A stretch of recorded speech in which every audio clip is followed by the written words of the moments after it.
Hello दोस्तों, video में आपका स्वागत है। मैं हूं राकेश कुमार और आप देख रहे हैं GIS NCERT। दोस्तों, आज हम हल करने वाले हैं कक्षा 9 के गणित विषय की प्रश्नावली 11.4 के क्वेश्चन नंबर 6 से लेके क्वेश्चन नंबर 10 तक। और ये हमारी प्रश्नावली पूरी हो जाएगी। बाकी इससे पहले के जो क्वेश्चन थे क्वेश्चन नंबर 1 से लेके 5 तक, उनको मैंने इससे पहले वीडियो में हल करके बताया है। अगर आपने अभी तक वह वीडियो नहीं देखी है तो ऊपर आई बटन पर आपको उस वीडियो का लिंक मिल जाएगा। आप लिंक पर क्लिक करके उस वीडियो को देख सकते हैं। ठीक है, तो चलिए फिलहाल आज की वीडियो को शुरू करते हैं। ये देखिए, ये है प्रश्नावली का छठा क्वेश्चन और इसमें कहा गया है एक अर्धगोलाकार टंकी 1 सेंटीमीटर मोटी एक लोहे की चादर यानी कि शीट से बनी है। यदि इसकी आंतरिक त्रिज्या 1 मीटर है तो इस टंकी को बनाने में लगे लोहे का आयतन ज्ञात कीजिए। ठीक है, तो चलिए इसका आंसर देखते हैं। ये देखिए, ये छठे क्वेश्चन का आंसर। इस क्वेश्चन में एक अर्धगोलाकार लोहे की टंकी दी गई है। इस टंकी को बनाने के लिए जो लोहा प्रयोग हुआ है, जो शीट प्रयोग हुई है, उसकी मोटाई दी गई है 1 सेंटीमीटर, जैसा कि आप देख सकते हैं। ठीक है, तो हमें क्या करना है, ये यहाँ पर जो लोहे की शीट है इसका हमें आयतन ज्ञात करना है। ठीक है, सिर्फ लोहे की शीट का आयतन हमें ज्ञात करना है। तो सबसे पहले इसमें जो चीज़ दी गई है वो लिख लेंगे। लोहे की चादर की मोटाई दी गई है 1 सेंटीमीटर। इसको मीटर में कन्वर्ट कर लेंगे 100 से भाग करके, ये आ गया 0.01 मीटर। अब इसमें आंतरिक त्रिज्या भी दी गई है, क्योंकि यहाँ पे 2 त्रिज्या होगी। एक तो आंतरिक त्रिज्या यानी कि यहाँ से लेके यहाँ तक की त्रिज्या 1 मीटर है। एक होगी बाहरी त्रिज्या जो यहाँ से लेके पूरी यहाँ तक होगी, यानी कि जिसमें ये धातु की मोटाई भी ऐड करनी पड़ेगी हमें। जब हम आंतरिक त्रिज्या में धातु की मोटाई को ऐड करेंगे तो बाहरी त्रिज्या बन जाएगी। ठीक है, वो मैं यहाँ पे लिख के बता रहा हूँ आपको। यहाँ पे लिख रहा हूँ मैं बाहरी त्रिज्या। बाहरी त्रिज्या क्योंकि बड़ी है इसलिए इसको कैपिटल R से प्रदर्शित करेंगे। ये 1 मीटर हो गई आंतरिक त्रिज्या। इसमें जोड़ेंगे हम इसकी मोटाई धातु की 0.01 मीटर। दोनों को ऐड कर लेंगे, ऐड करने पे आ जाएगा 1.01 मीटर। ये हो गई बाहरी त्रिज्या। इसलिए टंकी को बनाने के लिए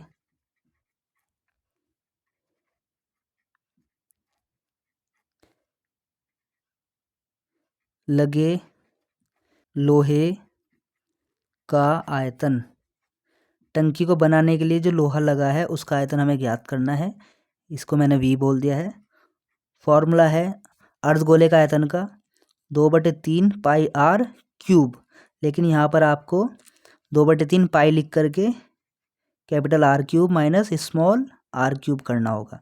इसका मतलब ये हुआ कि इसमें 2 अर्धगोलाकार भाग है, एक बड़े वाला एक छोटे वाला। पहले बड़े वाले का आयतन ज्ञात करेंगे, फिर छोटे वाले का आयतन ज्ञात करेंगे, फिर बड़े वाले आयतन में से छोटे वाले आयतन को माइनस करेंगे तो खाली इस शीट का आयतन निकल जाएगा। ठीक है, तो इसकी वजह से ही ये फॉर्मूला इस तरीके से आया है। अब बस आपको इसमें वैल्यू पुट कर देनी है। 2/3 पाई की वैल्यू रख देंगे 22/7। R है हमारे पास 1.01 इसका क्यूब, और स्मॉल r है 1 इसका क्यूब कर देंगे। 2/3 ये ऐसे रहेगा, 22/7 ऐसे रहेगा।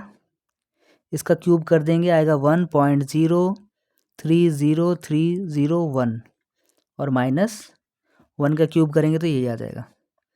इनकी गुणा कर लेंगे आपस में 44 और ये हो गया 21। इसको सब्ट्रैक्ट कर लेंगे तो बचेगा 0.030301। ठीक, अब इनको भाग कर लेंगे आपस में। इनको भाग करके आएगा 2.095 और गुणा में ये वैल्यू ऐसी रहेगी। ठीक है, ये हमने लिख दिया है।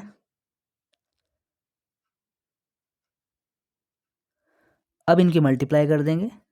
मल्टीप्लाई करने पे आएगा 0.06348 घन मीटर या क्यूब मीटर।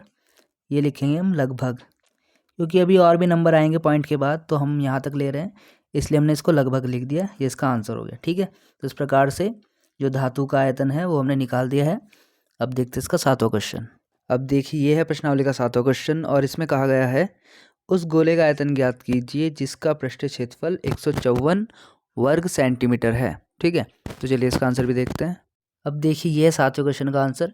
इस क्वेश्चन में एक गोले का पृष्ठीय क्षेत्रफल दिया गया है 154 वर्ग सेंटीमीटर। हमें इस गोले का आयतन ज्ञात करना है। गोले का आयतन ज्ञात करने के लिए पहले हमारे पास त्रिज्या का होना ज़रूरी है, तो पहले हम त्रिज्या ज्ञात करेंगे। त्रिज्या ज्ञात करने के लिए हम पहले गोले का पृष्ठीय क्षेत्रफल का ही फॉर्मूला लगा देंगे, जो होता है 4πr²। ठीक है, ये गोले का पृष्ठीय क्षेत्रफल हो गया और बराबर क्वेश्चन के अकॉर्डिंग ये दिया हुआ है। ठीक, तो दोनों को इक्वल हम लिख सकते हैं। 4 ऐसे रहेगा, पाई की वैल्यू रख देंगे 22/7। आर हमें नहीं पता अभी, तो इसको ऐसे लिखा रहने देंगे। 154 ऐसे रहेगा। हमें तो आर निकालना है, तो आर तो ऐसे रहेगा, यहाँ पर r² ऐसे लिख देंगे। 154 ऐसे रहेगा। ये वैल्यूज उधर जाएंगी और इनका रेसिप्रोकल हो जाएगा, मतलब ये व्युत्क्रम हो जाएगा। जो नीचे है वो ऊपर आ जाएगी और जो ऊपर थी वो नीचे आ जाएगी, इस तरीके से। ठीक है, इनको सॉल्व कर लेंगे। इसको 11 से भाग करेंगे 2 आएगा, इसको 11 से भाग करेंगे 14 आएगा। ठीक है, फिर इस 2 से इस 14 को भाग करेंगे 7 आ जाएगा। अब बचेगा 7 × 7 और नीचे 4। ठीक, r² ऐसे रहेगा, फिर 7 × 7 = 49 और नीचे 4 ऐसे रहेगा। यहाँ से स्क्वायर हटाएंगे तो इस पर रूट चढ़ जाएगा, यानी कि ये रूट के अंदर आ जाएगा इस तरीके से। अब इसका वर्गमूल निकाल देंगे तो ये हो जाएगा 7/2 सेंटीमीटर। तो त्रिज्या निकल गई है। अब आसानी से हम इसका आयतन ज्ञात कर सकते हैं, इसलिए अब हम लिखेंगे गोले का आयतन। इसको हम बोल रहे हैं v। फॉर्मूला होता है 4/3 πr³। 4/3 ऐसे रहा, पाई की वैल्यू 22/7 रख दी। r है हमारे पास 8/2, तो क्यूब है इसलिए 3 बार इसको मल्टीप्लाई में ऐसे लिख देंगे। ठीक है, अब जो चीज़ें डिवाइड हो रही है उनको डिवाइड कर लेंगे। 7 से 7 कैंसिल हो रहा है, 2 से 22 को काटा 11 आ गया, 2 से 4 को काटा 2 आ गया और इस 2 से 2 को काट दिया। ऊपर जो वैल्यू बची है 11 बची है, गुणा 7 और गुणा 7 और नीचे 3। इनकी मल्टीप्लाई कर लेंगे, 539 आएगा और नीचे 3 रहेगा ऐसे ही। 539 को 3 से भाग करेंगे तो आंसर आएगा 179 सही 2/3 घन सेंटीमीटर। ठीक है, तो ये इसका आंसर हो गया। अब देखते हैं इसका अगला क्वेश्चन। अब देखिए, ये है प्रश्नावली का 8वां क्वेश्चन और इसमें कहा गया है किसी भवन का गुंबद एक अर्धगोले के आकार का है। अंदर से इसमें सफ़ेदी कराने में 498.96 व्यय हुए हैं। यदि सफ़ेदी कराने की दर 2 रुपये प्रति वर्ग मीटर है तो ज्ञात कीजिए। पहला पॉइंट है गुंबद का आंतरिक वक्र पृष्ठीय क्षेत्रफल। दूसरा पॉइंट है गुंबद के अंदर की हवा का आयतन। ठीक है, तो चलिए इसका आंसर भी देखते हैं।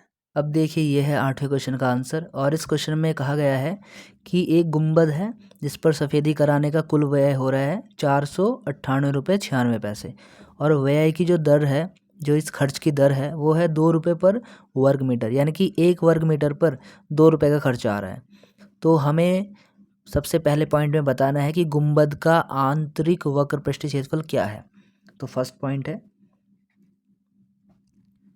पॉइंट है इसमें लिखेंगे गुंबद का आंतरिक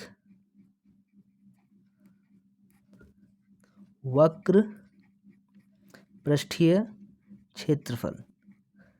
आंतरिक वक्र पृष्ठीय क्षेत्रफल ज्ञात करने के लिए हम क्या करेंगे, टोटल जो खर्चा आया है इस खर्चे को डिवाइड करेंगे उस दर से जिस दर से खर्चा आया है। ठीक है, इनको डिवाइड करेंगे तो आएगा 249.48 वर्ग मीटर। तो ये कैसा आया है, टोटल खर्चे को डिवाइड कर देंगे उस दर से, तो आपका वक्र पृष्ठीय क्षेत्रफल आ जाएगा। ठीक है, अब सेकंड पॉइंट में हमें ज्ञात करना है गुंबद की त्रिज्या। इसलिए हम मान लेंगे पहले ही कि माना गुंबद की त्रिज्या r मीटर है। ठीक है, इसलिए गुंबद का आंतरिक वक्र पृष्ठीय क्षेत्रफल बराबर फॉर्मूला होता है 2πr²। क्योंकि ये जो गुंबद है वो एक अर्धगोलाकार आकृति है। ठीक है, तो अर्धगोले का जो आंतरिक वक्र पृष्ठीय क्षेत्रफल होता है वो होता है 2πr²। इस 2πr² को मैं यहाँ पे लिख रहा हूँ बराबर ये जो 2πr² है ये गुंबद का आंतरिक वक्र पृष्ठीय क्षेत्रफल है, तो ये इसके इक्वल होगा। तो मैं यहाँ पर इसको लिख रहा हूँ। ठीक है, तो दोनों इक्वल हो गए। अब यहाँ पर 2 ऐसे रहेगा, पाई की वैल्यू रख दूंगा मैं 22/7। r² ऐसे रहेगा क्योंकि ये तो हमें ज्ञात करना है। अब हमें r² ज्ञात करना है तो बाकी वैल्यू उधर चली जाएंगी, 7 मल्टीप्लाई में आएगा, बाकी ये दोनों नीचे आएंगे इस तरीके से डिवाइड में। ठीक, अब इनको सॉल्व कर लेंगे, 2 से इसको भाग कर लेंगे। ठीक है, 2 × 2 = 2, 2 × 3 = 4, 2 × 4 = 8, 1 9, 2 सत्ते 14, 2 चौक 8, ये आ गया 12 4.74 गुना 7/22। इनको भी हम डिवाइड कर सकते हैं 11 से, 11 दूनी 22, 11 एकम 11 एक 12, 11 एकम 11 और यहाँ पे 14 यानी कि 3 बच गया, 11 तिया 33 और 4 37, 11 चौके 44। डिवाइड कर लेना आप अपने हिसाब से, ठीक है। मेरा डिवाइड करके ये आ रहा है। फिर इसको डिवाइड कर देंगे हम इस 2 से, इसको अगली लाइन और बना सकते हैं, यहीं पे डिवाइड कर दो। 2 पंजे 10, 1 11, 2 छिंग 12 और 2 सत्ते 14।